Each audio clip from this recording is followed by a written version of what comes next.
और चलिए अगली खबर का रुख कर रहे हैं। किस देश में सैन्य तैयारी से चीन सहम गया और न्यूक्लियर वॉर पर साउथ कोरिया ने क्या बड़ा ऐलान किया है। ग्लोबल टेंशन से जुड़ी बड़ी खबरें आप देखिए world war top 9। Yonaguni island पर जापान की सैन्य तैयारी ने चीन की टेंशन को बढ़ा दिया है। आइलैंड में मिलिट्री बेस का विस्तार कर जापान मिसाइलों को तैनात कर रहा है। चीन को शक है कि ताइवान के करीब जापान की सैन्य तैयारी अमेरिका के प्लान का हिस्सा है। चीन की चालबाजी से घबराए अमेरिका सऊदी अरब से संबंधों की समीक्षा में जुटा है। विशेष निमंत्रण पर अमेरिका पहुंची सऊदी अरब की स्पेशल फोर्स ज्वाइंट ड्रिल कर रही है। इस अभ्यास का मकसद आपसी तालमेल से आतंकवाद का खात्मा करना है।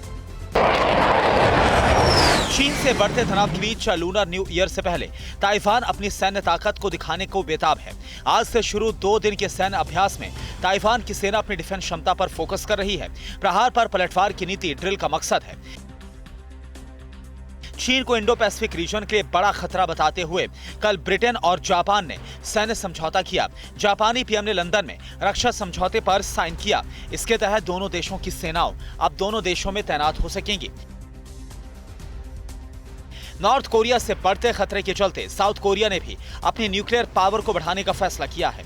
साउथ कोरिया के राष्ट्रपति ने कहा, नॉर्थ कोरिया हमें उकसाता रहा तो रोकने के लिए न्यूक्लियर पावर का इस्तेमाल होगा। चीन से खतरे के चलते ताइवान की युद्ध क्षमता पर सीसीपी की रिपोर्ट में कहा गया कि ताइवान यूक्रेन नहीं है और जंग शुरू होने से पहले ही ताइवान को अपनी सुरक्षा के लिए हथियार तैयार रखने होंगे। चीनी घुसपैठ के चलते ताइवान पर हमले की आशंका है।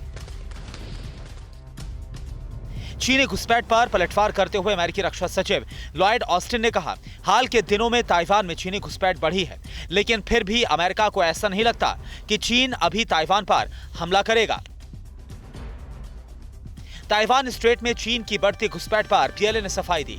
चीन ने अपनी घुसपैठ को वॉर ड्रिल का नाम देते हुए कहा, ताइवान अमेरिका की बढ़ती नजदीकियों के चलते ताइवान को जवाब देना जरूरी था।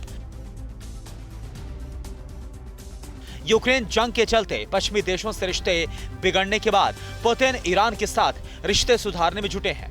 दोनों देशों के राष्ट्रपतियों की फोन पर बात हुई है, जिसमें सीरिया जंग को लेकर भी चर्चा की गई।